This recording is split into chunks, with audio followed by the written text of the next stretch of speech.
Hey guys, स्वागत है आपका एक बार फिर से आपके अपने YouTube channel ITB story tales में। टाइटल देखकर आपको समझ ही आ गया होगा, हम इसमें सीजन 1 का रिकैप दिखाने वाले हैं। जिन लोगों ने मनी हाइस्ट सीजन अब तक नहीं देखा है उन लोगों को इस वीडियो से पूरी की पूरी स्टोरी समझ में आ जाएगी, और जो लोग सीजन 5 देखने का प्लान बनाने वाले हैं उनको एक रिकैप मिल जाएगा। तो ये नई प्लेलिस्ट शुरू होने वाली है, तो अगर आपने चैनल अभी तक सब्सक्राइब नहीं किया तो चैनल को सब्सक्राइब करना मत भूलना, और वीडियो अच्छी लगे तो दोस्तों के साथ शेयर जरूर करना। तो चलिए शुरू करते हैं। तो सीजन 1 की शुरुआत होती है एक लड़की से जो कि वांटेड थी, और उसने अपने हस्बैंड के साथ 15 से ज्यादा रॉबरीज की थी, और उसका हस्बैंड एक रॉबरी के दौरान मारा गया था। तब से वो अंडरग्राउंड थी। फिर एक दिन वो सुबह चुपचाप अपनी माँ को कॉल करती है और कहती है कि अब सुधरना चाहती है, और इसके लिए उसने एक चाइनीज शिप पे कुक बनने का काम भी ढूंढ लिया। उसकी माँ पूछती है तुम मुझसे कब मिलोगी, तो वो पूछती है क्या तुम अकेली हो। उसकी माँ बोलती है हाँ, बट उसके पीछे पूरी की पूरी पुलिस फोर्स बैठी होती है जो उसे ढूंढ रही होती है। तो लड़की बोलती है कि तुम मुझे ग्रोसरी स्टोर पे आके मिलो। वो लड़की अपनी माँ से मिलने जा रही होती है, तभी उसे एक आदमी मिलता है। इस आदमी का नाम था प्रोफेसर। वो उसे गन दिखाती है और पूछती है कि क्या तुम पुलिस वाले हो। वो बोलता है मैं तुम्हें यहाँ बचाने आया हूँ, तुम जहाँ अपनी माँ से मिलने जा रही हो वो पुलिस वालों के साथ तुम्हारा इंतजार कर रही है। और वो उसे उसकी माँ के साथ पुलिस वालों की फोटो भी दिखाता है, और उसे कहता है कि तुम मुझसे प्रोफेसर बुला सकती हो, मैं एक बैंक लूटने जा रहा हूँ। इस हाइस्ट में हम 2400 मिलियन यूरोज उड़ाएंगे, और मुझे जरूरत है ऐसे लोगों की जिनके पास खोने को कुछ ना बचाओ। वो लड़की मान जाती है, और ऐसे ही 7 लोगों को प्रोफेसर ने ढूंढ रखा था जिनका पहले से ही क्रिमिनल रिकॉर्ड था, और ये 9 लोग मिलकर कैसे एक बैंक लूटते हैं ये बहुत ही इंटरेस्टिंग है। उसके बाद प्रोफेसर सबको एक खंडर में लेके जाता है जो कि शहर से बहुत दूर था। उसके बाद उन सबको हाइस्ट का रूल समझाता है और बताता है कि हम सबसे पहले 5 महीने प्लानिंग करेंगे। सबसे पहला रूल कि कोई किसी के साथ रिलेशनशिप में नहीं आएगा, किसी को नाम तक नहीं बताएगा, सब अपना एक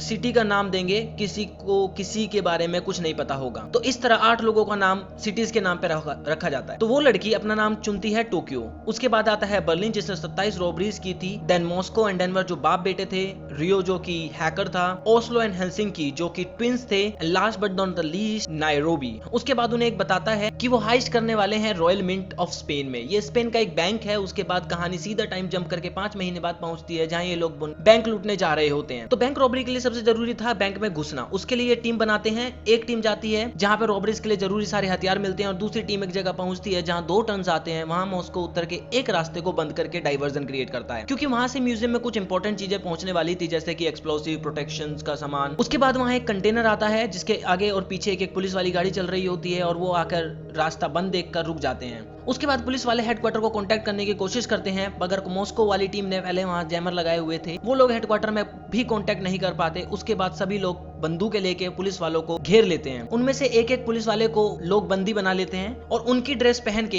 एक बंदा आगे वाली कार में और एक बंदा पीछे वाली कार में बैठ जाता है। मॉस्को कंटेनर को ड्राइवर बन जाता है। नायरोबी एंड टोक्यो दोनों एक अलग गाड़ी में नॉर्मल कपड़ों में उससे आगे निकल जाती हैं। उसके बाद हम देखते हैं कुछ बच्चों को रॉयल मिंट में जाते हुए। दरअसल एक बैंक के साथ साथ एक म्यूजियम भी था। ये लोग इस म्यूजियम में ट्रिप पे आए हुए थे। इसके बारे में भी प्रोफेसर को पहले से पता था, क्योंकि उन स्टूडेंट्स में एक लड़की का नाम था एलिसन पार्कर, जो कि यूनाइटेड किंगडम के एम्बेसडर की बेटी थी। जब सब बच्चे म्यूजियम में पहुंच जाते, टोक्यो नायरोबी सबको इनके बारे में खबर देती है कि बच्चे रॉयल मिंट के अंदर एंटर हो चुके हैं। उसके बाद बाकी सब जो पुलिस वालों की कार में थे बाकी के कंटेनर में छुप के चेक पोस्ट को पार करते हैं। बैंक में एंटर करते ही सबको एक जगह इकट्ठा कर लिया जाता है, और सब पुलिस वालों उनके हाथ पैर बांध के एक कमरे में बंद कर देते हैं, और उनकी आंखों पे पट्टी बांधी जाती है। उसके बाद रियो सब कमरों को हैक करके कंट्रोल अपने हाथ में ले लेता है। उसके बाद सब होस्टेजेस की आंखों पे पट्टी बांधी जाती है, और उनके मोबाइल फोन ले लिए जाते हैं उनके पासवर्ड्स के साथ। इस हाइस्ट में बर्लिन इन सब रॉबर्स का इंचार्ज था, क्योंकि वो बहुत ही शांत स्वभाव का था और वो लोगों को बातों में मैनिपुलेट करना जानता था। उसके बाद मॉस्को एंड रियो दोनों मिलकर रॉयल मिंट की जो पैसा छापने की प्रेस थी उसका लॉकर तोड़ते हैं, और उसके बाद पैसे बैग में भर के बाहर आ जाते हैं। उसके बाद रॉबर्स सब होस्टेज को पीछे हटने को बोलते हैं और खुद ही मेन अलार्म दबा देते हैं, जिससे कुछ ही देर में पुलिस वाले पहुंच जाते हैं। उसके बाद प्लान के अकॉर्डिंग उन्हें भागने की एक्टिंग करनी होती है, किसी भी पुलिस वाले को चोट नहीं पहुंचानी होती, उनके आसपास गोलियां चला के डर के वापस आने की एक्टिंग करनी थी, ताकि पुलिस को लगे कि उनका प्लान फेल हो गया, क्योंकि बैंक रॉबरी करना तो उनका प्लान कभी था ही नहीं। अगर वो पैसा चुरा के भाग भी जाते तो उनके नोट के सीरियल नंबर से पुलिस वाले उन्हें आसानी से पकड़ लेते। उन्हें सिर्फ एक्टिंग करनी थी।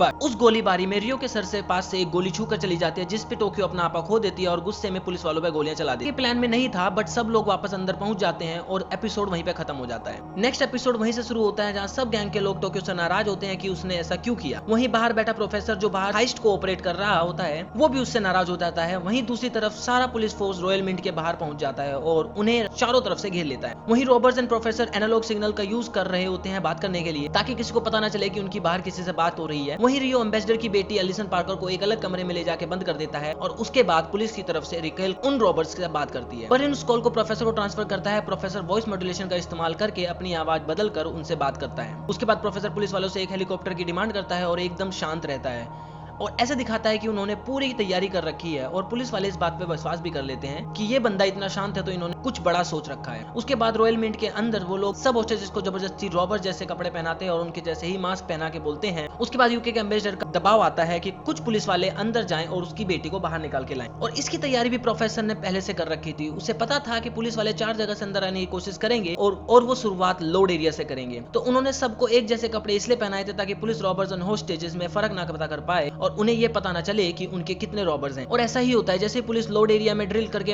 कैमरा अंदर डालती है, उन्हें सब रॉबर्स मशीन गन के साथ हथियार लिए खड़े दिखते हैं। और उधर रियो एम्बेसडर की बेटी एलिसन से पुलिस वालों को कॉल कराता है और जिसमें से वो उन्हें बताती है कि उन्होंने सब होस्टेजेस को उनके जैसे कपड़े और मास्क पहना दिए हैं। तो कमांडो टीम अंदर आई तो वो रॉबर्स समझ के सबको मार देगी। उसके बाद रकेल मिशन को अबॉर्ट कर देती है। उसके बाद प्लान का मेन पार्ट स्टार्ट होता है, जहां दरअसल वो पैसा चुराने नहीं, वो लोग अपना खुद का पैसा छापने आए थे, क्योंकि पैसा वो छापेंगे उनके सीरियल नंबर किसी भी रिकॉर्ड में नहीं होंगे तो उन्हें पकड़ना मुश्किल होगा। उसके बाद नायरोबी प्रेस में से काम करने वाले लोगों को बुलाती है और नोट छापने के लिए शुरू करती है। हर घंटे 8 मिलियन यूरो छापना शुरू कर दे। बाहर रकेल ये केस इंटेलिजेंस को सौंप कर वहां से बाहर चली जाती है। उसे ऊपर लोगों के इन्वॉल्वमेंट पसंद नहीं आता और वो एक कॉफी शॉप में जाती है। वहां उसकी मुलाकात होती है प्रोफेसर से और प्रोफेसर रकेल को अपना फोन देता है कॉल करने के लिए, क्योंकि उस रकेल का फोन स्विच ऑफ होता है और रकेल को भनक तक नहीं लगती कि उसकी हाइस्ट का मास्टरमाइंड उसके सामने बैठा है। यहीं पे एपिसोड 2 खत्म हो जाता है। नेक्स्ट एपिसोड की शुरुआत में पता चलता है कि उन्होंने 52 मिलियन यूरोज छाप लिए हैं। जैसा कि आपको पता है उन्हें 2400 मिलियन यूरोज और छापने हैं। और इस हाइस्ट में सबसे मेन रोल निभा रहा था प्रोफेसर। वो म्यूजियम से थोड़ी दूर पे एक जगह पे रह रहा था जहां वो सब कुछ कंट्रोल कर रहा था, जैसे कि कैमरा, पुलिस, रेडियोज एक्सेट्रा। और अब रॉबर्ट्स को पहला झटका लगने वाला था, क्योंकि 2 रॉबर्ट्स की वजह से टोक्यो और रियो, असल में रियो और टोक्यो की बीच अफेयर चल रहा था, जिसके बारे में किसी को नहीं पता था। मीनवाइल इंचार्ज बर्लिन एक होस्टेज मोनिका को बाहर लेके जाता है और जहां मोनिका एक लेटर पढ़ती है जिसमें वो लिखता है कि हम टोटल 67 होस्टेजेस हैं और सब ठीक है। म्यूजियम के बाहर एक स्नाइपर बर्लिन पे निशाना बैठा था और ऑर्डर का वेट कर रहा था, बट तभी सब अंदर चले जाते हैं। उसके बाद बर्लिन कुछ होस्टेजेस को अंदर लेके जाता है और उन्हें एक टनल खोदने को बोलता है। बट गाइस, ये भी एक चाल, दिखाने के दांत और खाने के दांत हो। ये लोग एक टनल होस्टेजेस से खुदवाने वाले थे और एक खुद खोदने वाले थे बिना किसी को बताए, ताकि इमरजेंसी सिचुएशन में पुलिस को लगे कि ये सब होस्टेजेस बनाई गई टनल से भागे हैं। उसके बाद बर्लिन होस्टेजेस से पूछता है कि उनमें से कोई डायबिटिक या किसी और कोई मेडिकेशन तो नहीं चाहिए, ताकि बाहर से मंगा ली जाए और साथ ही साथ सबके लिए खाना भी मंगा लिया जाए।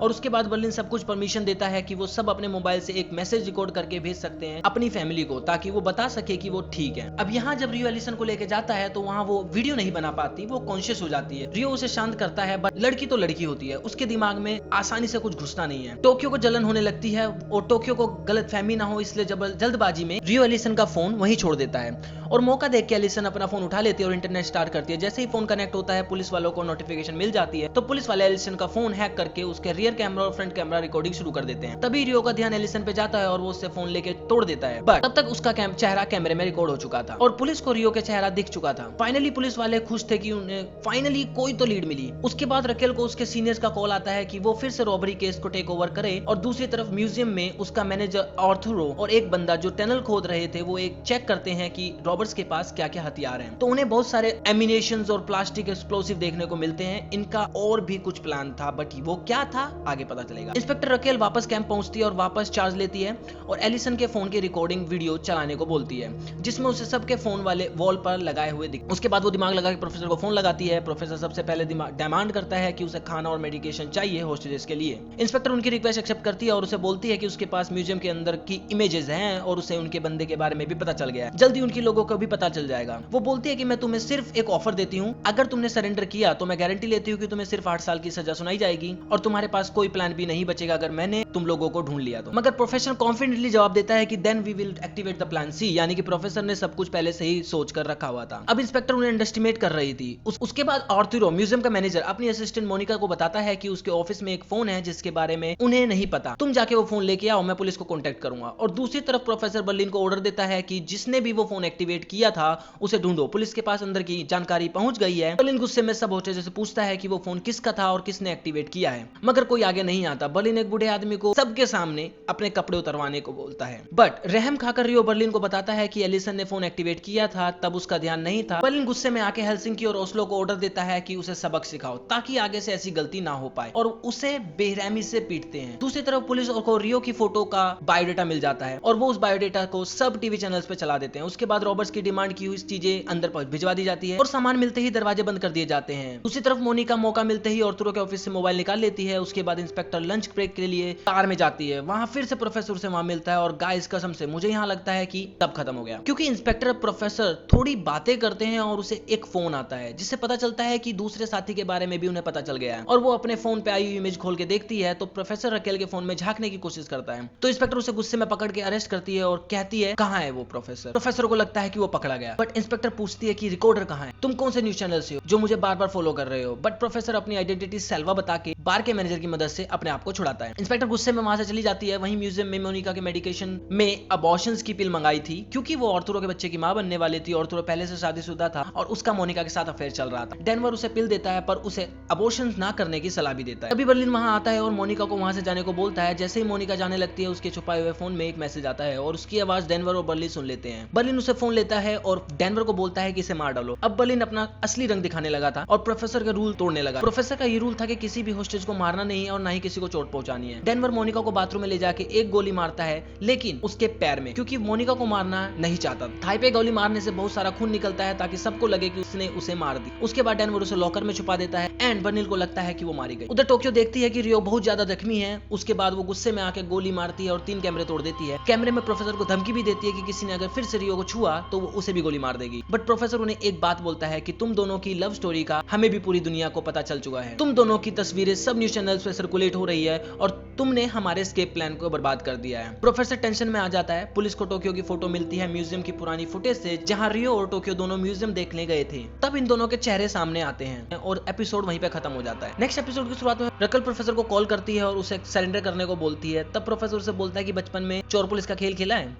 कभी भी ऐसा बच्चों को देखा है जो खुद से पुलिस को सरेंडर करते हो। पुलिस का काम होता है चोरों को पकड़ना, तो पकड़ के दिखाओ। तभी प्रोफेसर के फोन पे एक कॉल आता है और वो कॉल था इंस्पेक्टर की मॉम का। आपको याद होगा कि फर्स्ट एपिसोड में इंस्पेक्टर ने प्रोफेसर के फोन से अपनी मॉम को फोन किया था क्योंकि इंस्पेक्टर का फोन नहीं लग रहा था। तो इंस्पेक्टर की मॉम ने उसी नंबर पे कॉल बैक करती है एक इमरजेंसी की वजह से, क्योंकि इंस्पेक्टर का फोन नहीं लग रहा था। तो प्रोफेसर इंस्पेक्टर को फोन देने उसके कैंप में पहुंच जाता है ताकि वहां के क्या चल रहा है ये देख सकते। इंस्पेक्टर प्रोफेसर का फोन जल्दबाजी में ले जाती है और फिर वो दोनों फिर से उसी बार में मिलते हैं और प्रोफेसर को उसका फोन देती है और उसके हाथ अपने हाथ में पले।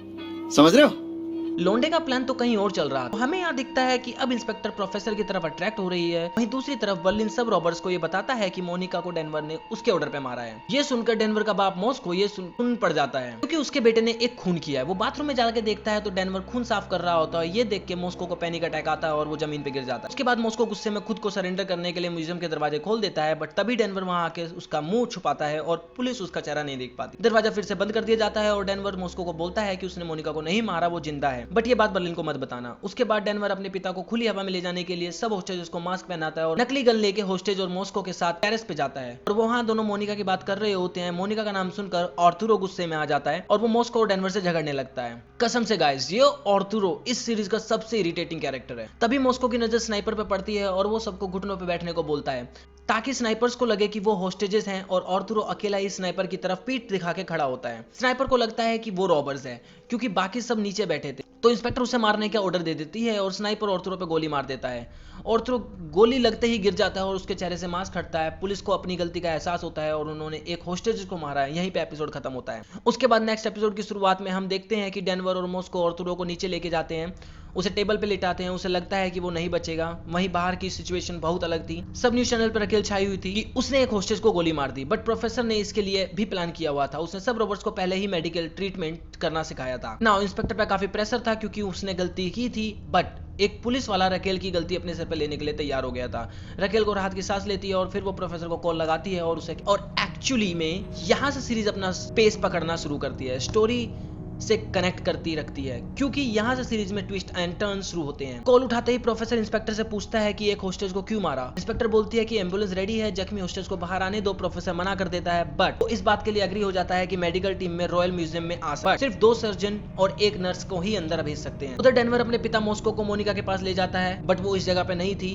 वो काफी बीमार थी क्योंकि पैर में गोली लगी थी, उस वजह से उसके पैर में इन्फेक्शन हो गया था और वो वॉशरूम में गई थी। मॉस्को बोलता है कि उसे छुपा देते, उसे गोली क्यों मारी। डेनवर बोलता है कि बर्लिन को शक हो जाता। पुलिस वाले एक प्लान बनाते हैं और रकेल का खास दोस्त जो कि पुलिस वाला था, उसका नाम था एंजल, उसे नर्स बना के सर्जन के साथ भेजना जाता है ताकि अंदर क्या चल रहा है उन्हें यह पता लगाया जा सके। और दूसरा पुलिस वाला एक टीम के साथ रॉबर्ट्स के कपड़े और मास्क पहन के दूसरे रास्ते से एसी डक्ट के थ्रू अंदर जाके रॉबर्ट्स एंड होस्टेजेस में मिल जाएंगे और सबको बचा लेंगे।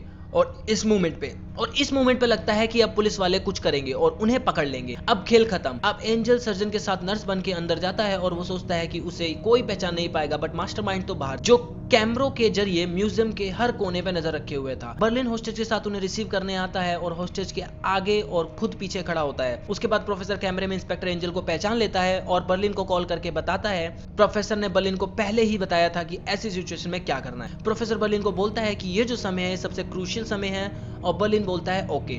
उसके बाद वो फोन काट देता है। उसके बाद हमें पास्ट की प्लानिंग दिखाते हैं जहां प्रोफेसर सबको बता रहा होता है कि जब पुलिस वालों को लगे कि वो अंदर हैं और वो जीत सकते हैं, हम बाजी पलट देंगे। उसके बाद प्रेजेंट में बर्लिन वापस आता है और नर्स और सर्जन को बोलता है कि अपनी सब चीजें एक ट्रे में रखो, यहां तक कि एंजल का चश्मा भी। फिर ओस्लो चुपके से एकदम सफाई से चश्मे में एक माइक्रोफोन लगा देता है।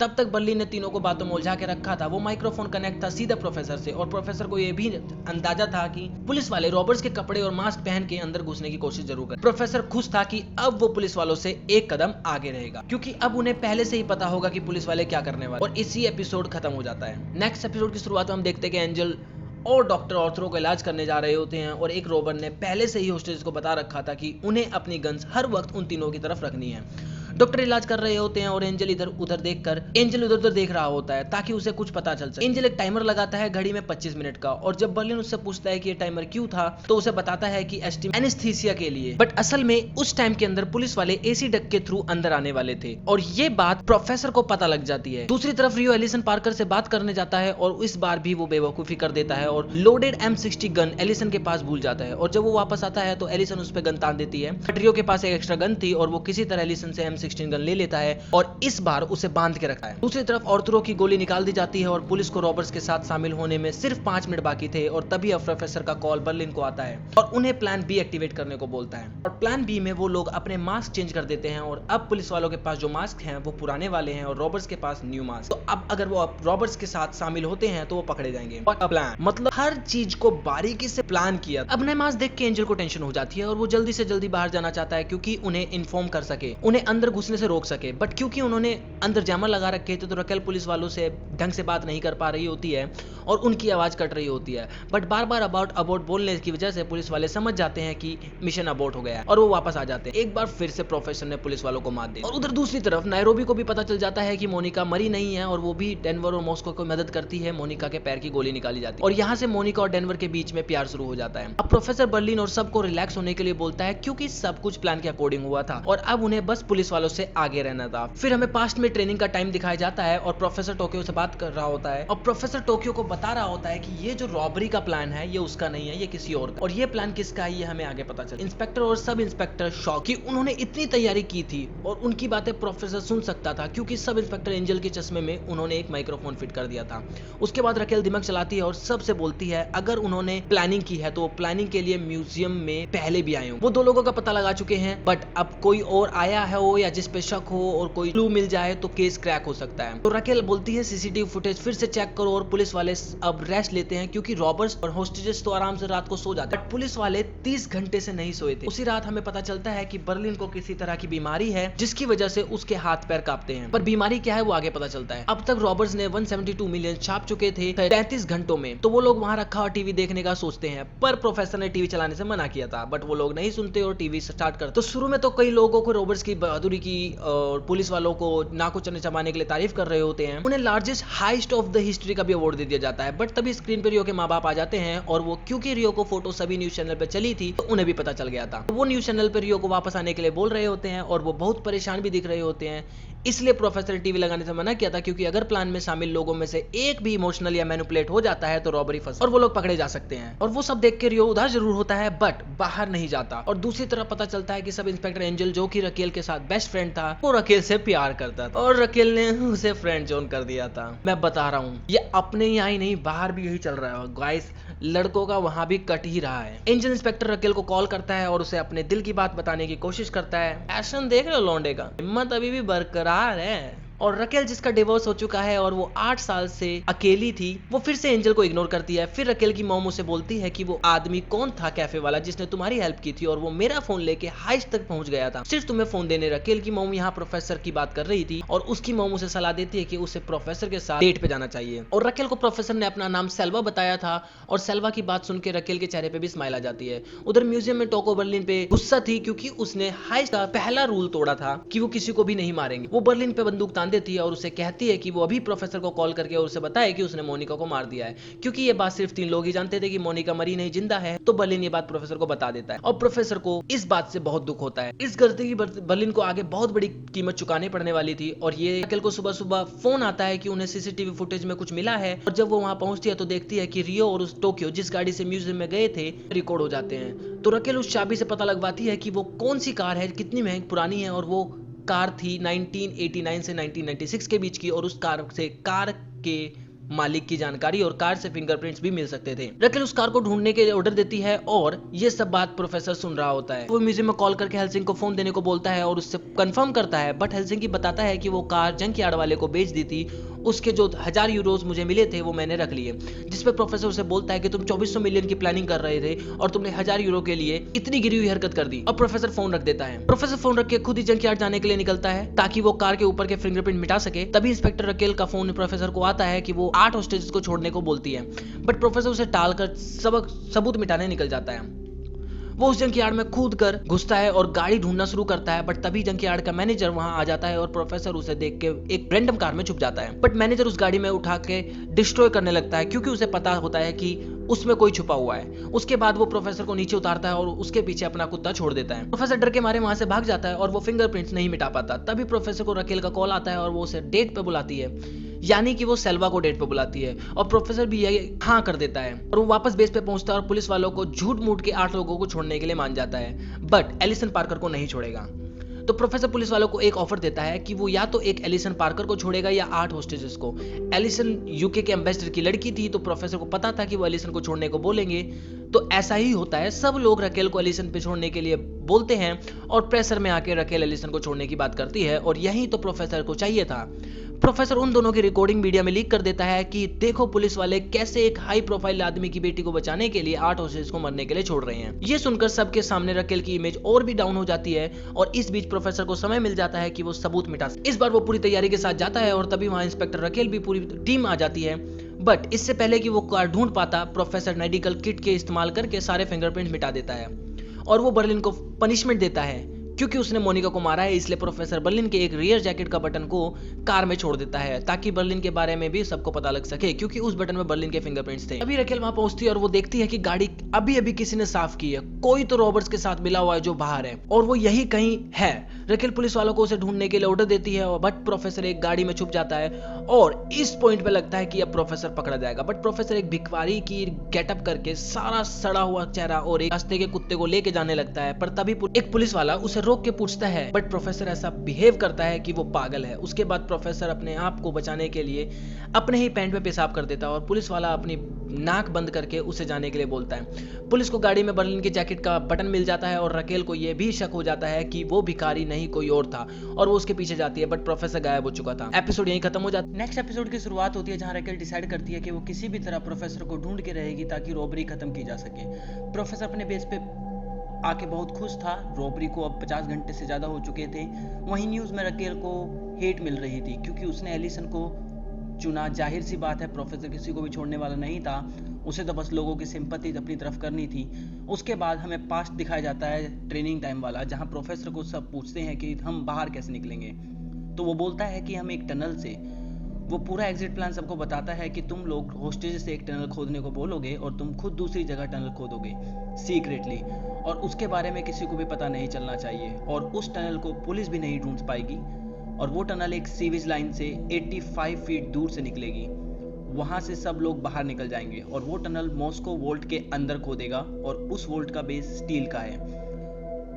और प्रोफेसर ने 5 साल पहले ही वहां एक टनल खोद रखी थी, उन्हें बस वहां तक पहुंचना था और वहां तक पहुंचने के लिए मॉस्को को 10 से 12 दिन लगने वाले थे। उसके बाद कहानी वापस प्रेजेंट में आती है, जहां पुलिस वाले कार को फिर से चेक करते हैं, बट उन्हें बर्लिन के बटन के अलावा वहां कुछ नहीं मिलता। अब रकेल सबको बाहर जाने को बोलती है और वहां सिर्फ सब इंस्पेक्टर एंजल और इंटेलिजेंस हेड को छोड़कर, क्योंकि रकेल को लगता है कि उनके बीच में कोई तो है जो प्रोफेसर को इन्फॉर्मेशन लीक कर रहा है। बट रकेल को यह नहीं पता था कि वो कोई और नहीं इंस्पेक्टर एंजल था, क्योंकि उसके चश्मे में माइक्रोफोन लगा था। क्योंकि उन्हें बर्लिन की सारी इन्फॉर्मेशन मिल जाती है, अब इंस्पेक्टर रकेल एक गेम खेलती है। दरअसल बर्लिन ने आज तक सिर्फ 27 रॉबरीज की थी, बट वो उसे बदनाम करने के लिए उस पर प्रोस्टिट्यूशन का और कैरेक्टरलेस होने का और इवन चाइल्ड अब्यूजिंग का भी केस लगा देती है। उधर प्रोफेसर को एक झटका लगता है, क्योंकि उसे जंक यार्ड के गार्ड ने वहां देखा था और पुलिस ने उसका स्केच बनाने के लिए उसे बोल दिया था।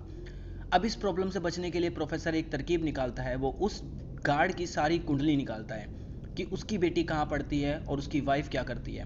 मैनेजर प्रोफेसर का स्केच बनवाने के लिए रकेल प्रोफेसर का स्केच बनवाने के लिए गार्ड को बुला लेती है और गार्ड मान जाता है और प्रोफेसर अपने आप को बचाने के लिए निकल पड़ता है। दूसरी तरफ नायरोबी बर्लिन को आके बताती है कि तुम्हारा फेस रिवील हो चुका है और अब तुम टीवी पे हो। बर्लिन टीवी देखता है कि उसके बारे में गलत शलत बोला जा रहा है और इसकी वजह से बर्लिन को बहुत बुरा लगता है, क्योंकि उसके कैरेक्टर पे दाग लगाए गए थे। बर्लिन को नायरोबी बुरा भला कहती है और वो गुस्से में नायरोबी का गला पकड़ लेता है और कहता है कि वो रॉबर जरूर है, बट इतना गिरा नहीं हुआ है कि वो। बर्लिन का सीधा शक जाता है डेनवर पर, क्योंकि एक दिन डेनवर बर्लिन को जैकेट ले गया था और वापस आते ही उस कार में सो गया था उस जैकेट के साथ। तो बर्लिन को लगता है तभी डेनवर ने वो बटन उस गाड़ी में छोड़ दिया होगा। दूसरी तरफ मोनिका और डेनवर का छोटा सा झगड़ा होता है, क्योंकि अब वो एक दूसरे से प्यार करने लगे थे और बाहर प्रोफेसर धक्के खा रहा था, क्योंकि एक गलती की वजह से अब प्रोफेसर को अपने आप को बचाने था, क्योंकि गार्ड ने अब उसका स्केच बनवाना शुरू कर दिया था। प्रोफेसर को रास्ते में एक जगह पुलिस की गाड़ी दिखाई देती है और यहाँ प्रोफेसर अपना दिमाग लगाता है और प्रोफेसर गाड़ी का लॉक तोड़कर उसमें घुस जाता है और तभी मिरर में वो पुलिस वालों को आता देखता है और उन्हीं के कार के वॉकी टॉकी से फेक खबर देता है कि एल्सेंट्रा में एक रॉबरी हुई है, जल्दी पहुंचो। ये दोनों पुलिस वाले उसी एरिया में थे, तो वो लोग भाग के वहां पहुंचते हैं। फिर प्रोफेसर उन पुलिस वालों के वॉकी टॉकी से म्यूजियम के बाहर वाले पुलिस वालों को वॉकी टॉकी पर उस गार्ड को रशियन में धमकी देता है कि तुम्हारी लड़की जिस स्कूल में पढ़ती है वहां से उसे उठा लिया जाएगा अगर तुमने मेरा फेस रिवील किया तो, और हमारा शूटर तुम्हारी वाइफ जो अभी सुपरमार्केट से निकली है उसे मार देंगे, तो तुम फेस कंपोजिट कर रहे हो उसे डिलीट करके वहां से निकल जाओ, वरना तुम्हारी फैमिली मारी जाएगी। और ये मैसेज सिर्फ उस मैनेजर को पता चलता है, ना कि बाकी पुलिस वालों को, और वो गार्ड जल्दी से सारे फेस को डिलीट करके वहां से निकल जाता है। ये मैसेज बाकी किसी को समझ नहीं आता, क्योंकि प्रोफेसर ने ये मैसेज रशियन में बोला था और वो गार्ड रशियन था। पुलिस वाले अपनी गाड़ी में पहुंचते हैं, पर तब तक प्रोफेसर वहां से जा चुका था। रॉयल म्यूजियम में कोई तो था जो बचने वाला नहीं था, वो था डेनवर।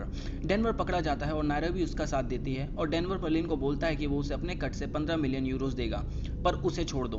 बर्लिन मानने ही वाला था, पर तभी उसे पता चलता है कि मोनिका जिंदा है और ये जानकर बर्लिन बहुत खुश हो जाता है, क्योंकि एक होस्टेज मरने के बाद प्रोफेसर को दुख हुआ था और अब वो खुश हो जाएंगे, क्योंकि कोई भी होस्टेज नहीं मरा। उन्हें थोड़ी अनबन जरूर होती है, बट सब कुछ ठीक हो जाता है। तभी प्रोफेसर का कॉल आता है, जो खुद ही उसे बता देता है कि उसने ही उसके जैकेट का बटन कार में छोड़ा है, क्योंकि तुमने मोनिका को मार दिया, ये उसकी सजा है। पर बर्लिन बोलता है कि मोनिका जिंदा है और वो मोनिका की आवाज़ भी उसे सुनाता है, बट अब बहुत देर हो चुकी थी। प्रोफेसर बर्लिन से माफ़ी मांगता है और उसे नेक्स्ट प्लान वेलेंसिया शुरू करने को बोलता है। और वेलेंसिया प्लान ये था कि सभी रॉबर्स एक बंद कमरे में सिर्फ ब्लैंक फायर्स करेंगे और हॉस्टेजेस को चिल्लाने को बोलेंगे, ताकि पुलिस वालों पर रॉबर्स का दबदबा बना रहे। पुलिस वाले टेंशन में आ जाते हैं कि ये सब क्या हो रहा है। तब इंस्पेक्टर प्रोफेसर से बात करती है और कि तुमने गोलियां क्यों चलाई, तो प्रोफेसर बोलता है कि हम गन टेस्टिंग कर रहे थे। बट इंस्पेक्टर बोलती है कि वो अंदर आके देखना चाहती है कि क्या सब लोग ठीक हैं या नहीं। तो प्रोफेसर बोलता है ऐसा नहीं हो, वो खुद ही सबकी रिकॉर्ड फुटेज भेज देगा। वो म्यूजियम में ऑर्डर देता है कि सबको फुटेज भेजो और एपिसोड यहीं खत्म हो जाता है। नेक्स्ट एपिसोड की शुरुआत में रकेल प्रोफेसर यानी सेल्वा को फ़ोन करती है, क्योंकि वो उससे प्यार करने लगी थी। उसे लगता है कि सेल्वा अच्छा आदमी है और वो दोनों रात को 9 बजे डेट पे जाने वाले थे। उसके बाद एंजल वहाँ आता है और बर्लिन के बारे में एक इम्पोर्टेंट बात बताता है।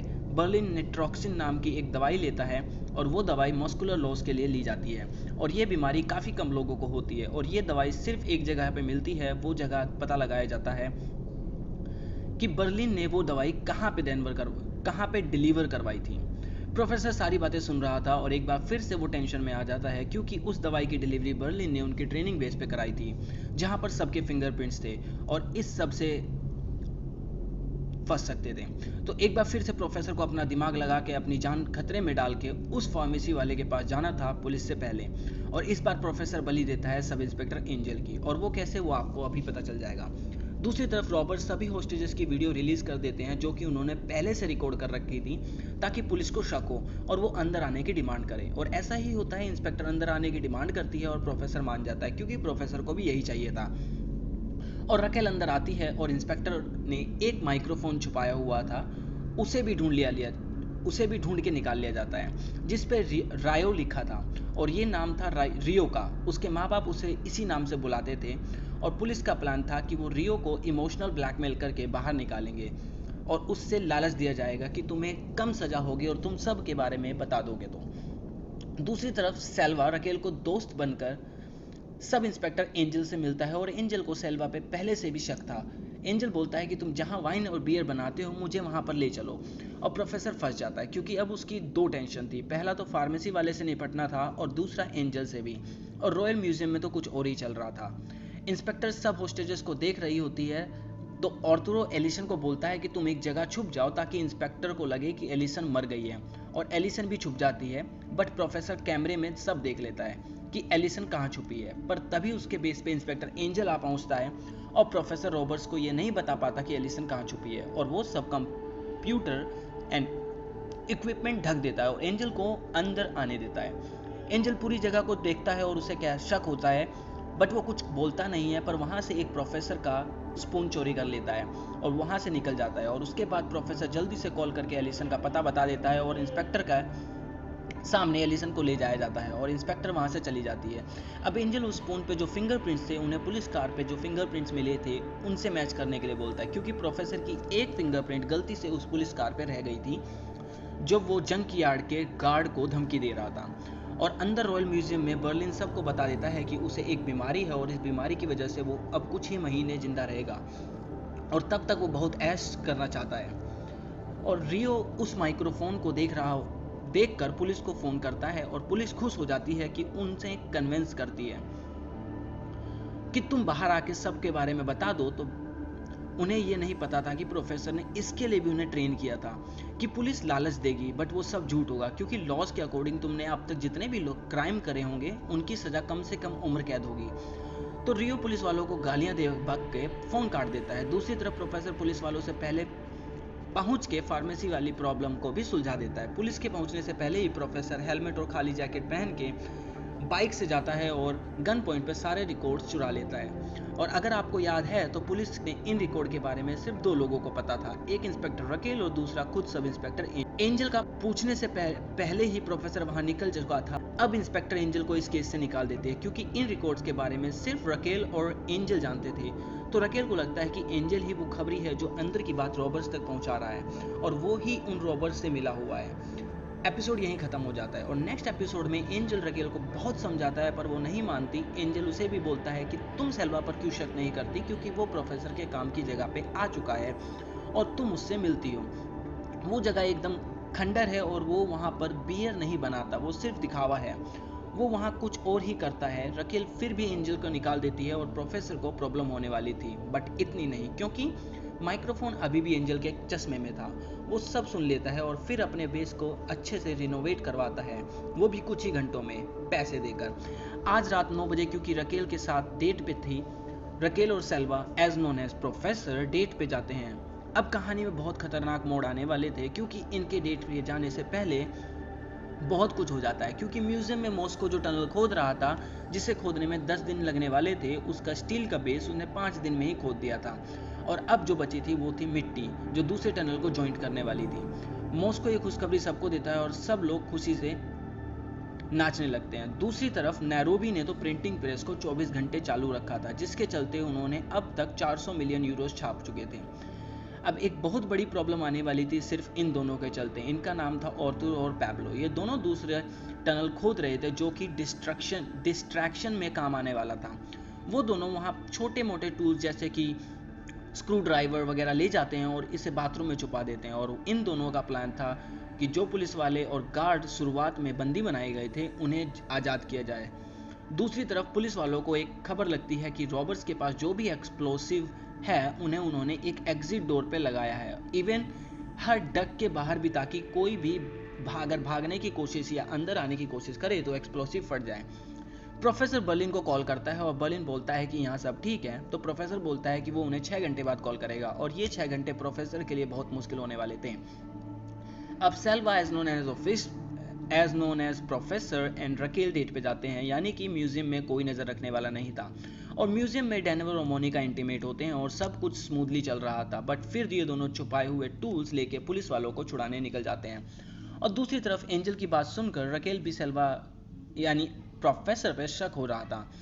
तो इसीलिए वो प्रोफेसर को गन पॉइंट पे लाती है और कहती है कि उसे उसके बियर बनाने की जगह पे ले चल जाता है।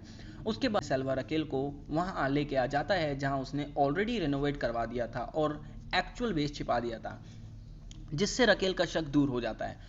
और उसके बाद रकेल और प्रोफेसर भी इंटीमेट होते हैं। उसके बाद एंजल को पता चलता है कि सेल्वा यानी प्रोफेसर के वहाँ से उसने जो चम्मच चुराया था उसके फिंगरप्रिंट्स और गाड़ी के फिंगरप्रिंट्स मैच करते हैं। एंजल दारू पीकर गाड़ी चलाता है और वो रकेल को कॉल ट्राई करता है, बट जब उसका फ़ोन नहीं मिलता तो वो उसकी मॉम को फ़ोन करता है और उसकी मॉम के नंबर पे वॉइसमेल छोड़ता है। और तभी एंजल का एक्सीडेंट हो जाता है। और दूसरी तरफ रकेल एंड प्रोफेसर मजे कर रहे थे और वहीं रॉयल म्यूजियम में ये दोनों बड़े सब गार्ड्स और पुलिस वालों को छुड़ा लेते हैं। और इसकी खबर आर्थर डेनवर को देता है क्योंकि उनमें लड़ाई होती है और मोनिका को लेकर। और डेनवर उसे बोलता है मैं तुम्हें जान से न मारूं, उसका तुम मुझे सिर्फ एक रीज़न बता दो। और तब आर्थर उसे बोलता है कि मुझे जान से मत मारो, मैं तुम्हें सबसे मेन बात बताता हूँ कि एक बंदा सब पुलिस और गार्ड्स को छुड़ा के भागने वाला है। और जब तक डेनवर ये खबर बर्लिन और सबको दे पाता तब तक देर हो चुकी थी। सारे गार्ड्स ओस्लो के सिर पे मार के दीवार पे लगे एक्सप्लोसिव को ब्लास्ट कर देते हैं और इसकी जगह से दरवाजा टूट जाता है और सब लोग पैब्लो नाम के बंदे को बाहर भाग जाते हैं और पुलिस उन्हें प्रोटेक्शन देकर बाहर ले जाती है। टोटल 16 होस्टेजेस और सब पुलिस वाले और गार्ड भाग चुके थे। जब प्रोफेसर रकेल को भेजने के बाद कैमरे देखता है तो उसे अंदाजा हो जाता है कि गड़बड़ हो चुकी है। तो बर्लिन को फोन लगाता है, बट बर्लिन और बाकी सब दरवाजे को जोड़ने में लगे थे और पुलिस बाहर से लगातार फायर कर रही थी। तो सब रॉबर्ट्स पुलिस पे काउंटर फायर करने लगते हैं। अब भाई साहब, टोक्यो, ये बंदी मेरी फेवरेट है। ये बंदी छोटी मोटी गन नहीं, मशीन गन उठा के लाती है और सारी गोलियां पुलिस पे चलाने लगती है। तो सब पुलिस वाले छुप जाते हैं और तब मौका मिलता है सब रॉबर्ट्स मिलकर दरवाजा बंद करके उसे सील कर देते हैं और प्रोफेसर राहत की सांस लेता है। अंदर पुलिस वालों को एक और बुरी खबर मिलती है कि एंजल का एक्सीडेंट हो गया है और उसके चश्मे में माइक्रोफोन था। इसके बारे में भी पुलिस वालों को पता चल जाता है। उसकी कंडीशन नाजुक है। इसी पॉइंट पे एपिसोड खत्म होता है और हम पहुंचते हैं अपने सीजन के लास्ट एपिसोड पे। इस एपिसोड में पता चलता है कि ओस्लो को सिर पे मारने के कारण काफी ज्यादा चोट आई थी और उसका ब्रेन डैमेज हो चुका था और इस वजह से हेल्सिंकी बहुत गुस्सा था। तो डेनवर उसे बताता है कि उसे इस केप के बारे में आर्थर ने बताया था। हेल्सिंकी ओस्लो को इस हालत में देख के बहुत रोता है और वहीं इस केप के बारे में सुन के बाकी बच्चे होस्टेजेस विद्रोह कर देते हैं, पर टोक्यो उन्हें गन फायर से शांत करती है। फिर हमें फिर से इनके ट्रेनिंग पीरियड दिखाया जाता है जहां प्रोफेसर इन्हें इस सिचुएशन के बारे में भी ट्रेन किया था। वो सबको बताता है कि अगर कुछ होस्टेजेस भाग जाएं तो इतने लोग इतनी देर किसी दूसरे के कंट्रोल में रहने के चलते अपना माइंड डिफेंस सिस्टम के चलते विद्रोह जरूर करेंगे और ये इंसानी फितरत है और इस फितरत को एक तरीके से अपनी तरफ किया जा सकता है, वो है पैसों का लालच देकर। और उसके बाद उनका नेक्स्ट प्लान एक्टिवेट होता है जिसमें सारे होस्टेजेस को पैसे और फ्रीडम में से एक चुनने का मौका दिया जाता है। जो होस्टेजेस पैसे चुनते हैं उन्हें अपने साथ काम करते हैं और उन्हें अपने साथ काम करने को बोला जाता है और जो फ्रीडम चुनते हैं उन्हें कैद कर लिया जाता है, क्योंकि जाहिर सी बात है उन्हें तो वो कतई नहीं छोड़ने वाले थे। और जो बाहर निकल गए थे वो बाकी के लोगों की आइडेंटिटी भी रिवील कर देते हैं। ये भी बता देते हैं कि वो लोग उन लोगों से टनल खुदवा रहे थे, उनके पास बहुत सारी गन्स एंड उसके पास क्या सामान है, ये सब भी होस्टेजेस पुलिस वालों को बता देते हैं। और जैसा कि हमने पहले से पता था कि रॉबर्स उस टनल का इस्तेमाल करने वाले नहीं थे, तो वो दूसरी सीक्रेट टनल से भागने वाले थे। और उस टनल का एक पॉइंट था, वो बेस जहाँ प्रोफेसर बैठा था और सब कंट्रोल कर रहा था, और दूसरा एंड था वो खंडर जहां उन लोगों ने 5 महीने बैठ के ट्रेनिंग की थी। दूसरी तरफ एंजल को जो सबूत मिले थे वो उसने रकेल की मॉम के फ़ोन पे वॉइस मेल पे छोड़े थे, बट रकेल की मॉम को भूलने की बीमारी थी, तो उसने मैसेज को कागज़ पर लिख लिया था और उसके बाद उसने मैसेज को बताने के लिए रकेल को कॉल किया, बट उसको कॉल नहीं कर पाती, फ़ोन बंद था। तो रकेल की मॉम फ़ोन मिलाती है प्रोफेसर को, यानी कि सेल्वा को, और उसे याद नहीं होता कि प्रोफेसर ही सेल्वा है। तो प्रोफेसर को ये पता चलता है कि एंजल ने रकेल की मॉम पे वॉइस मैसेज भेजा है, तो प्रोफेसर पहुंच जाता है रकेल के घर पर उसकी मॉम को मारने के लिए। प्रोफेसर रकेल की मॉम को जहर दे के मारने ही वाला था, बट वो ऐसा नहीं करता, वो सारे वॉइस मेल डिलीट करता है और जो कागज़ था जिस पे मैसेज लिखा था उन्हें भी ले लेता है। तभी वहाँ रकेल आ जाती है, फिर वो थोड़ी बातें करते हैं। तभी रकेल को एक आइडिया आता है और वो पुलिस वालों को ऑर्डर देती है कि इतने सारे रॉबर्स ने ट्रेनिंग कहीं ना कहीं तो की होगी, किसी सुनसान जगह पे, ऐसी जगह आसपास कहाँ है ढूंढो। थोड़ी देर में उस जगह का पता चल जाता है और ये वही जगह थी जहाँ इन लोगों ने ट्रेनिंग की थी। प्रोफेसर बहुत ज़्यादा टेंशन में आ जाता है और गरीबी में आटा गीला तब होता है जब रकेल उससे बोलती है कि क्या तुम गाड़ी ड्राइव कर सकते हो, और वो प्रोफेसर को ड्राइवर बना के उस जगह पे ले जाती है जहाँ सब ने ट्रेनिंग की थी, और वहाँ प्रोफेसर के साथ साथ सबके फिंगरप्रिंट्स अवेलेबल होते हैं। उसके साथ उन्होंने जो खाया पिया था उनके सलाइवा का सैंपल भी उन्हें मिल जाता है, और उस जगह के बारे में प्रोफेसर गाड़ी में टेंशन में बैठा होता है।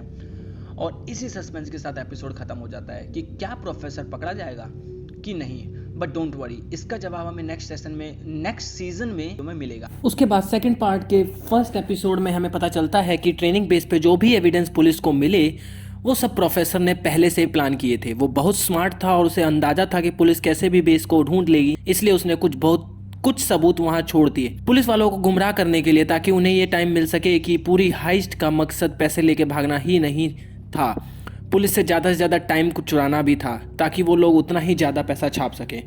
उधर म्यूजियम में अब बात कंट्रोल से बाहर हो रही थी, क्योंकि प्रोफेसर ने कहा था कि वो 6 घंटे बाद कॉल करेगा और अभी तक 18 घंटे हो चुके थे, बट प्रोफेसर का कॉल नहीं आया था। उसके बाद फिर से ट्रेनिंग टाइम दिखाया जाता है, जहां प्रोफेसर ने उन्हें बोला था कि अगर वो उन्हें 6 घंटे में कॉल करेगा और ये सर्कल 4 बार चलेगा, और अगर 24 घंटे में वो आंसर नहीं करता है, इसका मतलब वो पकड़ा गया है। अब म्यूजियम में सब पैनिक करने लगे थे, तो बर्लिन बोलता है अभी 6 घंटे बाकी हैं, उन्हें कॉल जरूर आएगा, बट टोक्यो बोलती है कि उनकी कुछ तो गड़बड़ है। तो बर्लिन उसे बोलता है कि प्रोफेसर ने उसे कहा है कि अगर मेरा कॉल नहीं आया तो तुम्हें प्लान चेरनोबिल स्टार्ट करना है। तो ये सब उसे पूछता है, तो वो सब उससे पूछते हैं कि ये प्लान चेरनोबिल क्या है। तो बर्लिन बोलता है कि अगर सब ठीक रहा तो तुम्हें कभी ये प्लान के बारे में पता नहीं चलेगा।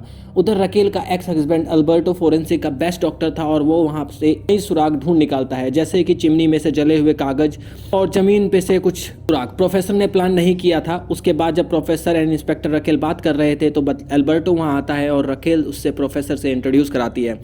उसके बाद वो रकेल को ये भी बताता है कि एंजल ने उसे एक स्पून दिया था फिंगरप्रिंट्स मैच करने के लिए, और वो फिंगरप्रिंट्स पुलिस कार से मिले फिंगरप्रिंट से मैच हुए हैं, बट वो स्पून किसका है ये बात बताने से पहले उसका एक्सीडेंट हो गया। प्रोफेसर रकेल से बोलता है कि उसे अब जाना है क्योंकि अब उसका जाना जरूरी था। रकेल उसे बोलती है कि तुम जाओगे कैसे।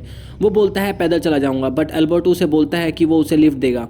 वहीं म्यूजियम में सब टीवी पे प्रोफेसर को पुलिस वालों के साथ देखते हैं, तो उन्हें गलत फहमी हो जाती है कि प्रोफेसर को अरेस्ट कर लिया गया है, क्योंकि जब प्रोफेसर पुलिस से बात कर रहा था तो मीडिया लाइव कवरेज कर रही थी और सिग्नल चला जाता है, तो इन्हें पूरी बात पता ही नहीं चल पाती कि असलियत क्या है। टोक्यो सबको भड़काती है कि प्रोफेसर पकड़ा गया है, अब प्लान चेरनोबिल क्या है उसे एक्टिवेट करो। बर्लिन बहुत शांत और होशियार था, शायद इसीलिए प्रोफेसर ने उसे हाइस्ट का इंचार्ज बनाया था। बर्लिन बोलता है कि जब तक 24 घंटे पूरे नहीं होते मैं प्लान एक्टिवेट नहीं करूंगा।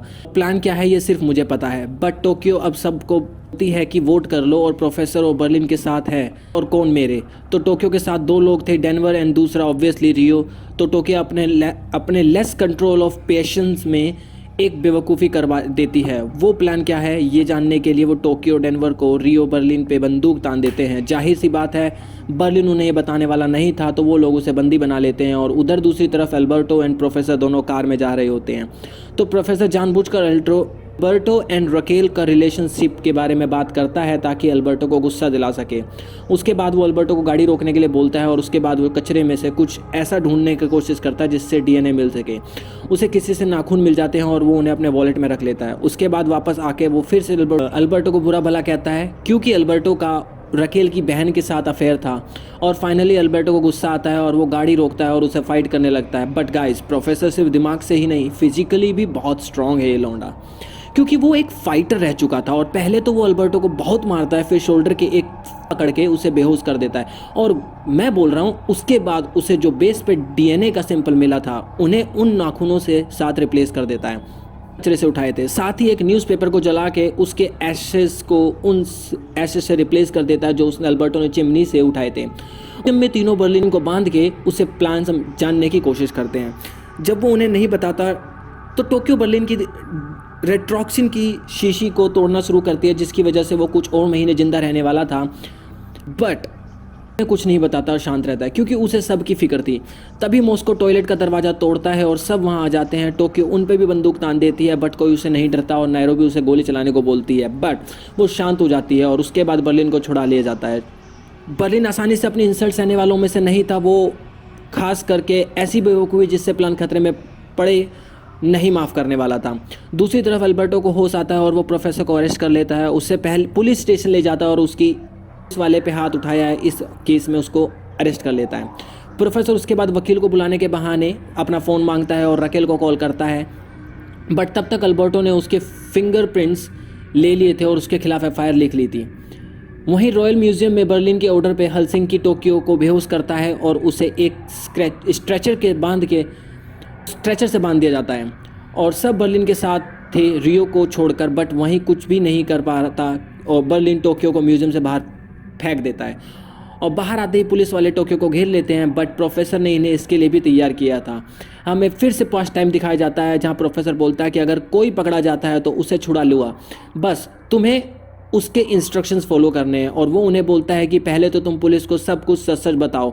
वो जैसे जैसे पुलिस तुम पे भरोसा करने लगे तुम झूठ का जाल बुनना शुरू करो और जितना हो सके पुलिस का टाइम वेस्ट करो। और उधर पुलिस स्टेशन में प्रोफेसर टीवी पे देखता है कि टोक्यो अरेस्ट हो गई है और वो एपिसोड यहीं खत्म हो जाता है। नेक्स्ट एपिसोड में हम देखते हैं कि जब मैना पकड़ी गई है तो तोता कैसे शांत रहेगा, तो वो भी अपने आप को सरेंडर करने की सोचता है। बट बर्लिन उसे बेहोश कर देता है और उसके बाद हमें ट्रेनिंग टाइम दिखाया जाता है कि उन्होंने कैसे डार्क वेब के थ्रू बॉम्ब्स एंड गन्स मंगाए थे और जहां बैठ के प्रोफेसर पूरी हाइस्ट ऑपरेट करता है उसे भी रियो ने ही सेटअप किया था। उसके बाद रकेल टेंट में पहुंचती है और टोक्यो से बात करना शुरू करती है। टोक्यो इंस्पेक्टर को सब कुछ सच सच बोलना शुरू करती है और वो प्रोफेसर का असली नाम भी बताती है। उसका असली नाम था सर्जियो और वो और भी बहुत कुछ बताती है। बट तभी रकेल का प्रोफेसर का कॉल आता है और वो वहाँ से प्रोफेसर को बचाने चली जाती है। उधर प्रोफेसर बाथरूम में जाके खुद को चोट पहुँचाता है और चोट के घाव पैदा करता है ताकि रकेल को लगे कि अल्बर्टो ने उसे पहले मारा और उसने अपने बचाव में उस पर हाथ उठाया। तो रकेल पे ये काम करता है और वो आकर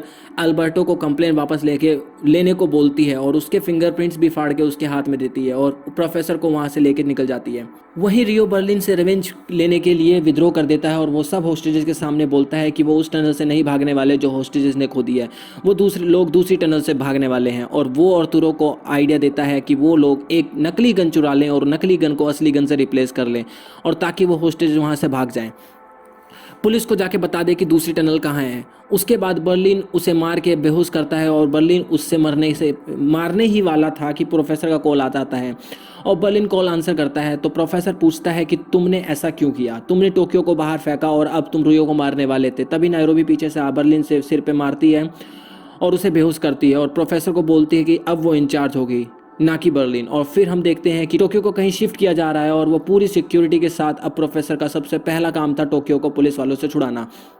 उसके लिए भी प्रोफेसर ने प्लान किया हुआ था।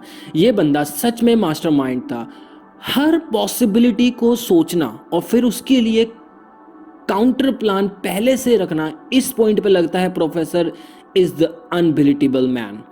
कुछ भी हो जाए प्रोफेसर को नहीं पकड़ा जा सकता। और एपिसोड यहीं खत्म हो जाता है। इस एपिसोड में एक्शन कम और फालतू बातें ज़्यादा थी। फिर नेक्स्ट एपिसोड शुरू होता है और प्रोफेसर नैरोबी को सब कुछ बताता है जो उसके साथ हुआ था और वो उसे बेस पर इसलिए गया था ताकि वो भी प्लान का ही एक पार्ट था। उसके बाद रकेल प्रोफेसर को फ़ोन करती है और उसे बोलती है कि तुम्हारी साथी टोक्यो जेल में जा रही है। और वो प्रोफेसर बोलता है कि क्या तुम्हें टोक्यो उसने बताया नहीं कि वो 72 घंटों से ज़्यादा जेल में नहीं रहेगी। रकेल बोलती है कि वो ओवर स्मार्ट बन रही है थी, वो ऐसा नहीं करेगी और मैंने तुम्हें भी बहुत जल्दी पकड़ लूँगी। प्रोफेसर रकेल को बोलता है कि मैं तुम्हारे कॉन्फिडेंस की दाद देता हूँ, बट ऐसा नहीं होने वाला, और वो फ़ोन रख देता है। उधर म्यूजियम में आर्थरो मोनिका से बोलता है कि जब डेनवर उसकी पट्टी बांधेगा आएगा तुम उस रूम की चाबी चुरा लेना और उस रूम में जाकर एक नकली गन निकाल लेना। ये बंदा पूरी हाइस्ट में दूसरों के कंधों पे बंदूक रख के चलाता है। पहले इसने मोनिका को फंसाया फ़ोन के लिए, फिर पैब्लो को फंसाया टूल चोरी करने के लिए, और अब फिर मोनिका को फंसाना चाहता था। बट इस बार मोनिका बोलती है कि वो सिर्फ चाबी चुराएगी, बंदूक खुद जाना चुराने। और उधर हेलसिंकी बर्लिन की पट्टी कर रहा था तब वो उसे बोलता है कि वो नैरोबी के साथ है और प्लान चिनोबिल ये था कि हम 1 मिलियन यूरोस बलून में बांध के हवा में उड़ाते हैं और उसके बाद उसे बलून को फोड़ देंगे, जिससे पब्लिक में हड़कंप मच जाता है और हम निकल जाते हैं। बट अब उसकी ज़रूरत नहीं है क्योंकि प्रोफेसर ने कॉल आ गया है। फिर हमें पास दिखाया जाता है कि जहाँ प्रोफेसर नैरोबी से बात कर रहा होता है कि उसके डैड उसे स्टोरी सुनाते थे चोरी की, बट एक दिन उसके डैड मारे जाते हैं एक रोबरी करते हुए। तब उसे पता चलता है कि उसके डैड उसे अपनी खुद की स्टोरी सुनाते थे और ये प्लान भी उसके डैड का था। उसके बाद प्रोफेसर म्यूजियम में कॉल करता है और उन्हें बोलता है कि बस अब बहुत हुआ, अब झगड़ा मत करो, और रियो को बोल दो कि मैं टोक्यो को पुलिस से छुड़ा लूँगा। उसके बाद प्रोफेसर पुलिस वालों को कॉल करता है कि हम 11 हॉस्टेल्स को छोड़ने को तैयार हैं, बट एक शर्त है कि उसे एक कैमरामैन एक रिपोर्टर चाहिए जो अंदर जो कुछ भी हो रहा है उसे लाइव कवर कर सके। तो रकेल बोलती है वो सोचेगी। तो प्रोफेसर उसे बोलता है याद रखना मेरे पास इस कॉल की भी रिकॉर्डिंग है। अब रकेल सोच में पड़ जाती है कि क्योंकि अगर वो हाँ करती है तो प्रोफेसर के अकॉर्डिंग चलेगी और ना कहती है तो फिर से लोग कहेंगे कि 11 हॉस्टेजेस को बचाने का मौका था, फिर भी पुलिस ने रिपोर्टर को अंदर नहीं जाने दिया। अब प्रोफेसर रकेल के दिमाग के साथ खेल रहा था एक साइकोलॉजिकल गेम। उसके बाद फिर से ट्रेनिंग टाइम दिखाया जाता है। वो प्रोफेसर सबको एक एग्जाम्पल देके पूछता है कि अगर ब्राज़ील और कैमरून में फुटबॉल मैच होगा तो तुम किसे सपोर्ट करोगे। तो मॉस्को बोलता है मैं कैमरून को करूंगा क्योंकि ब्राज़ील तो जीत ही जाएगी। प्रोफेसर बोलता है कि एकदम राइट, सबको पता है ब्राज़ील जीत जाएगी, बट सबकी सिंपैथी कैमरून के साथ होगी। उसी तरह सबको पता है पुलिस वाले हमें पकड़ ही लेंगे, बट पब्लिक की सिंपैथी अपनी तरफ करनी है और ये काम करेंगे रिपोर्टर्स। इसलिए प्रोफेसर ने रिपोर्टर्स को अंदर इंटरव्यू के लिए बुलाया था। उन्हें बस रिपोर्टर के सामने झूठ मूठ का रोना था और वो उन हॉस्टेजेस को छोड़ने को जिन्होंने पैसे और फ्रीडम में से फ्रीडम को चुना था। इससे 2 काम होंगे, जिन्होंने पैसे चुना था उनको रॉबर्ट्स पे ट्रस्ट होगा और उनके लिए इंटरव्यू पे रोने से पब्लिक सिंपैथी भी मिल जाएगी। अब सवाल ये था कि लाइव इंटरव्यू में कौन जाएगा, कोई भी तैयार नहीं था। फिर आता है बर्लिन ही एक ऐसा था जो बातों में मैनिपुलेट में माहिर था और उसकी टॉकिंग स्किल एकदम परफेक्ट थी और सब एग्री कर जाते हैं कि वही टेंट में सब पुलिस वाले इस बात पे डिस्कस करते हैं कि रिपोर्टर को अंदर भेजें या नहीं, बट उनके पास भेजने के अलावा और कोई ऑप्शन भी नहीं था और वो भेजने के लिए तैयार हो जाते हैं। बट रकेल इसी के साथ एक प्लान और बनाती है कि वो न्यूज़ में झूठी खबर फैलाती है कि एंजल को होश आ गया है, ताकि रॉबर्ट्स को जो भी साथी बाहर है उसे मारने जरूर आएगा और हम उसे पकड़ लेंगे। फिर न्यूज़ में बर्लिन का इंटरव्यू दिखाया जाता है जहां रिपोर्टर उसे पूछती है कि तुमने इन्हें छोड़ने का प्लान अभी क्यों लिया। बर्लिन बोलता है लास्ट 5 दिन हमारे लिए बहुत मुश्किल थे और हमें पता है कि हम पकड़े जाएंगे, तो इन्हें हम अपनी सज़ा कम कराने के लिए छोड़ रहे हैं। उसके बाद वो उन्हें ओस्लो की लाश के सामने लेके जाता है और बोलता है कि हमें सब का ख्याल रखा है, किसी को चोट नहीं पहुंचाई, बट जब हॉस्टेज यहाँ से भागे उन्होंने हमारे साथी को मार दिया और हमारे बीच की लड़ाई की वजह से टोक्यो भी पकड़ी गई और अब हम लोग हार चुके हैं। और वो उन्हें एक बात और बोलता है कि पुलिस वालों ने जानबूझ के मेरे खिलाफ झूठे आरोप लगाए हैं कि मैं वुमेन ट्रैफिकिंग और चाइल्ड अब्यूजिंग का दोषी हूँ। और वो रिपोर्टर से बोलता है कि उसे बदनाम किया गया है और अगर ये सच है तो सबूत दिखाएं। और यहाँ से कैमरन टीम पे अब ब्राज़ील पे भारी पड़ रही थी क्योंकि इसके बाद रॉबर्ट्स को काफ़ी सिंपैथी मिली थी। अब नैरोबी सबको बोलती है कि हमने हॉस्टेज को छोड़ के उनसे किया प्रॉमिस पूरा किया है, अब हम तुमसे किया वादा पूरा करेंगे। उसके बाद प्रोफेसर बर्लिन को कॉल करके एंजल के होश में आने वाली न्यूज़ के बारे में बताता है। तो बर्लिन बोलता है ये 99% ट्रैप है, बस 1% चांस है, तो तुम ऐसे कन्फर्म करने जाओ कि किसी को पता ना चले। उसके बाद प्रोफेसर पुलिस को चकमा देने का एक अच्छा तरीका निकालता है। वो एक जोकर का गेटअप लेता है और उसके बाद जिस हॉस्पिटल में एंजल था वहाँ अचानक बहुत सारे जोकर्स आ जाते हैं और सब पुलिस वाले जो कैमरों पे नज़र गड़ाए बैठे थे वो कंफ्यूज हो जाते हैं कि ये क्या हो रहा है। तभी प्रोफेसर वहीं जोकर के गेटअप में एंटर होता है। उसके बाद उसके हाथ में एक बनी का डॉल था। उसके बाद पुलिस को पता चलता है कि किसी ने फॉल्स एडवर्टाइजमेंट करी थी कि उस हॉस्पिटल में एक क्राउन शो है, उसके बाद प्रोफेसर बच्चों के एक रूम में जाता है और उनमें से एक बच्चे को वो बनी देता है जिसके आंख में कैमरा था, और वो उस बच्चे को एंजल के रूम में जाने को बोल के वहाँ से निकल जाता है और बाहर जाके कैमरे में देखता है कि वो ट्रैप था और वो अपने आप से खुश होकर बेस पे निकल जाता है। उसके बाद न्यूज़ में दिखाते हैं कि बर्लिन पे कोई भी वुमेन ट्रैफिकिंग का केस नहीं है और ना ही ड्रग्स का, और पुलिस पे पब्लिक का आंखों में धूल झोंकी है, और इसके चलते पुलिस अब सब की नज़रों में विलेन बन चुकी थी और उन पे से सबका भरोसा उठ जाता है और सब रॉबर्स को सपोर्ट करने लगते हैं। उधर म्यूजियम में आर्थरो डेनवर पे बंदूक तान देता है और जब डेनवर देखता है कि उसकी बंदूक नकली ही निकलती है, और उधर रियो को जब पता चलता है कि प्रोफेसर ने टोक्यो को छुड़ाने का प्रॉमिस किया है तो वो आर्थरो का प्लान सबको बता देता है कि वो इससे पहले कि वो भाग पाए दरवाजों को इलेक्ट्रॉनिक कमांड से जाम कर देता है। जब मोनिका दरवाजा खोलने की कोशिश करती है तो वो नहीं खुलता, तो आर्थरो डेनवर को मारने की धमकी देता है और वो बोलता है उसे जाने दो, नहीं तो वो डेनवर को गोली मार देगा। बट मोनिका अब डेनवर से प्यार करने लगी थी और वो उसे बचाने के लिए वो आर्थरो के सर पे मार के उसे बेहोश कर देती है और अब वो पूरी तरह से रॉबर्स के ग्रुप में शामिल हो चुकी थी। बाहर रकेल एंड प्रोफेसर फिर से कॉफ़ी शॉप में मिलते हैं, बट इस बार रकेल प्रोफेसर को पकड़ लेती है कि सेल्वा ही प्रोफेसर है, क्योंकि रकेल को प्रोफेसर के कपड़ों पे एक ऑरेंज कलर का बाल दिख जाता है और इस कलर की विग पहन के जोकर हॉस्पिटल में आया था। अब रकेल को यकीन हो गया था कि एंजल ही सही बोल रहा था और यही रॉबर्ट्स का साथी है, और उसे बहुत दुख होता है और वो एपिसोड यहीं खत्म हो जाता है। नेक्स्ट एपिसोड में हम देखते हैं कि इंस्पेक्टर रकेल प्रोफेसर को अरेस्ट कर लेती है। उधर बर्लिन आर्थरो को बार बार भागने की कोशिश करने के लिए बेहोश पनिश करता है और हेल्सिंकी आर्थरो के शरीर पे एक्सप्लोसिव लगा देता है और बोलता है कि अगर तुमने इसे टच भी किया और पसीना भी आया तो ये ब्लास्ट हो जाएगा, और हेल्सिंकी उससे बहुत मजे लेता है क्योंकि इस एक बंदे ने उनकी नाक में दम कर रखा था और इसी की वजह से ओस्लो भी मारा गया था। बट गाइस, जो बुरा फंसा था वो था प्रोफेसर। अच्छी बात ये थी कि रकेल किसी को भी प्रोफेसर के बारे में नहीं बताती है और उसे उनके ट्रेनिंग वाले बेस पे ले जाती है। उधर म्यूजियम में कोई भी होस्टेज नैरोबी की बात नहीं सुन रहा होता है। बर्लिन वापस चार्ज लेता है और सबको भागने की कोशिश करने के लिए पनिश करता है। वो बोलता है कि अब तुम लोग 24 घंटे सुरंग खोदोगे बिना रेस्ट किए, और उन्हें ये तो पता था कि वो लोग इस सुरंग से नहीं भागने वाले, बट उन्हें ये नहीं पता था कि दूसरी सुरंग कहाँ है।